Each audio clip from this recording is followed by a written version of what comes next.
안녕하세요. 반갑습니다. 수요 영상 성경 공부 시간입니다. 자, 오늘부터는 작은 신학을 좀 하고 싶습니다.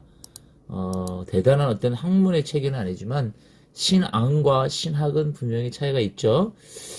그리스도의 성경적인 관점에 의한 학문된 이야기를 어렵지 않게 좀 풀어나가고 싶습니다. 첫 번째 시간은 종교란 무엇인가를 좀 알아보고 싶은데요. 종교는 인생의 문제의 근본적인 가르침입니다. 여러 가지 정의가 있겠지만 인생의 문제라는 것은 사람이 생명을 가지고 살아가면서 부딪히는 모든 많은 문제를 뜻하죠. 그 많은 문제들 중에서 사람이 스스로 노력하면 해결할 수 있는 문제도 있습니다. 그런데 사실은 우리 인간의 힘으로는 해결할 수 없는 문제들도 더 많이 우리가 경험하고 살아가고 있습니다. 이러한 문제들을 우리는 근본적인 궁극적인 문제라고 이렇게 표현하고 말을 하죠. 예를 들면 이런 겁니다. 나는 누군가? 나는 어디서 왔다가 과연 어디로 갈까? 사람은 왜 죽어야지? 왜 나는 남자가 되었고 나는 왜 여자로 태어났을까? 왜 나는 황인종일까? 더 좋은 나라에서 태어나면 좋겠는데 왜 한국 땅에서 태어났나? 또 이런 생각들을 하시는 분들도 있습니다. 나의 삶의 의미와 목적이 뭘까? 그냥 현실에만 쫓아다니는 분이 아니라 이런 거룩한 생각을 하시는 분들이 계세요. 나는 어디로 가고 있는가? 죽음 이후의 세계는 어떤 것인가? 이게 굉장히 궁금해요. 그리고 인생 사는 동안 왜 이렇게 많은 고통이 있는가? 그 원인이 뭔가? 이걸 어떻게 하면 좋을까? 라는 것들이 하나의 예인 거죠. 이런 근본적인 문제들. 이상과 같은 근본적인 문제에 부딪힐 때 우리 인간은 한계를 깨달아요. 한계. 할 수 없음에 대한 한계를 깨닫습니다. 한계를 느끼는 인간은 절망하여서 스스로 때로는 파멸의 길을 택하고 반대로 절대자를 사모하고 찾게 되죠. 사람이 절대자를 만나서 이런 인간의 궁극적인 문제, 수수께끼를 하나하나 해결해 나가고 싶은 것을 종교라고 합니다. 종교는 인간에게 삶의 의미를 부여줄 뿐만 아니라 우주와 역사의 발전 방향에 따라 힘차게 살아가도록 도움을 주는 소망의 힘을 주죠. 그래서 종교학자들 중에는 인간의 종교적인 본능이 있다고 주장할 정도로 인생과 종교는 끊을 수 없는 어떤 굉장히 연결된 관계를 갖고 있어요. 모든 피조물 가운데서 유일하게 인간만이 종교를 가지고 있는 것이 특징이죠. 이것을 신앙적인 표현을 하자면 하나님의 형상대로 지음받았다라고 말을 할 수 있는 거죠. 모든 피조물 가운데 유일하게 인간만이 종교를 가지고 있고요. 그리고 인류 역사에 처음부터 시작돼서 모든 역사와 더불어 발전하고 변화되고 있는 것입니다. 종교가 발전해온 과정을 보면 부족한 시대에는 자연 숭배, 정령, 토템 숭배, 다신교, 또 일신교들이 성장했죠. 한 단계 한 단계 더 발전하는 것이 지금 현대의 여러 가지 종류의 종교인 겁니다. 유대교, 유교, 인도교, 민족 종교라고 할 수 있는 것도 있고요.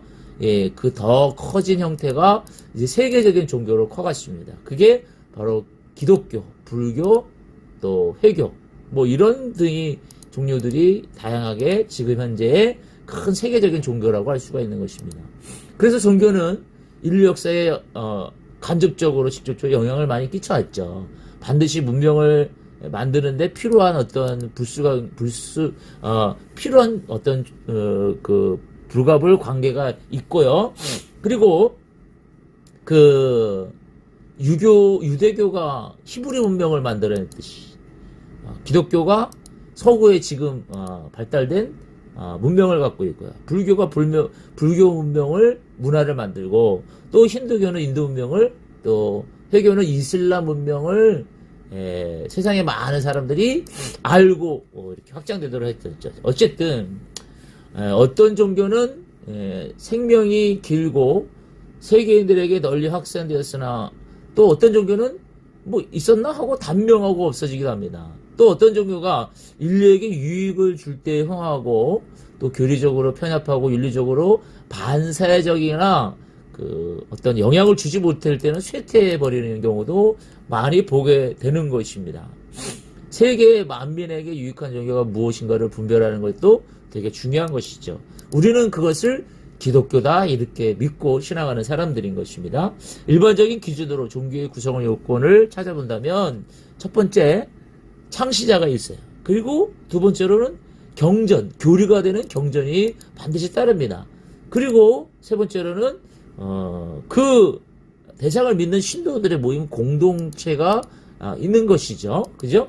또한 건전한 종교가 되려면 이게 굉장히 중요한 또 다른 이야기인데 인생의 문제를 해결할 수 있는 진리가 그 가운데 있어요. 어떤 종교라도.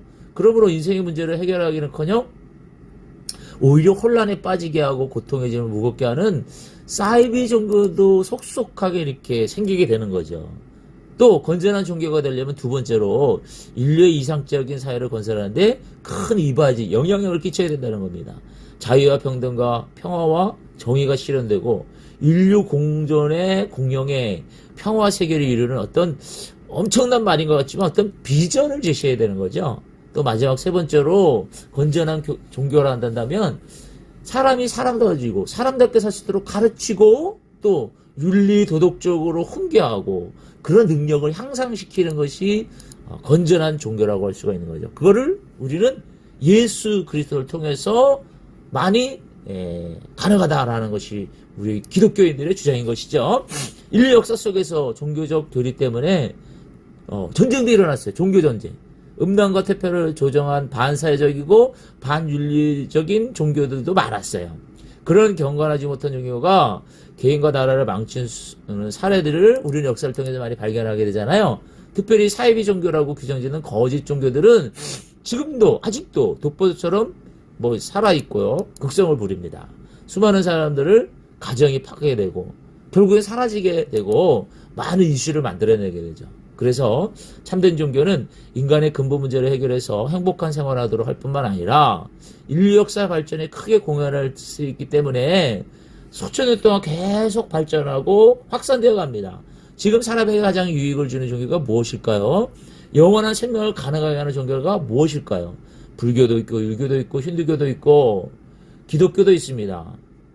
만약에 여러 사람이 객관적으로 판단해서 기독교라고 말할 때 그것이 틀렸다고 말할 수 있겠습니까?